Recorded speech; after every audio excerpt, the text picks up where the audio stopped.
Hello and welcome to ILLinoiscornTV this week, where we will take a deep dive into the 2023 improvements and plans for our Illinois waterways.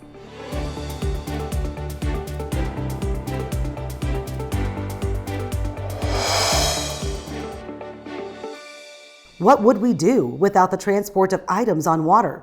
Well, we would see an enormous increase in the use of rail and truck transport, which would then add more pollution and traffic congestion. Illinois Waterways support more than 236,000 jobs with 83 million tons of commodities valued at $13.2 billion. Improving the Illinois, Mississippi, and the Ohio River system has been an Illinoiscorngrowers Association priority for over 20 years. Let's hear about the progress made in 2023 from the Waterways Council Incorporated. 2023 really has been momentous. We got to start through the Infrastructure Investment and Jobs Act. Last year, Lock 25 was pegged as the first of 7 locks under the NESP program. And that's going to get a 1,200-foot chamber adjacent to its existing 600-foot chamber, which was put in the mid-30s and has been working admirably, miraculously, but it needs a little help.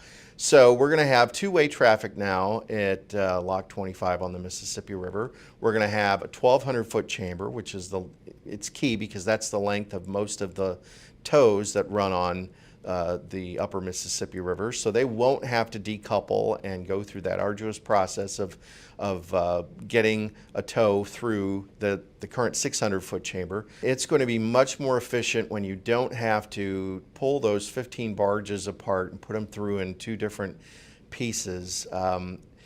It's 2 hours, sometimes even more, depending on a lot of factors, weather, river conditions and so forth. There's a lot of factors involved, but certainly it's at least a 2-hour process to get that first cut, what they call it, through, and then pull the boat out and go through the locking process of the first cut, and then getting it out of the lock chamber, and then putting the boat and the next 6 barges through and doing that all over again, then finally getting them recoupled. It's dangerous too for our inland mariners. It's really a dangerous proposition. So if we had to move all of the product that moves on our rivers just in 1 year, it would be disastrous for especially the state of Illinois, with those 1,100 miles of inland navigable waterways and principally the Mississippi, the Illinois, and the Ohio rivers.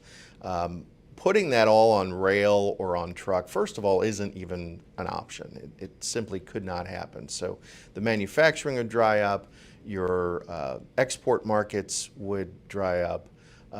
It just wouldn't be feasible. But if we could do that, the environmental impact, the social impact of having more trucks on our highways and county roads, having more rail going through our neighborhoods, that would be disastrous as well. So this is the lowest carbon footprint. It's the safest, it's the cheapest, it is the most fuel efficient means of moving bulk commodities that we have going. Well, have a great time at the Farm Progress Show, everyone, and we will see you on the next episode.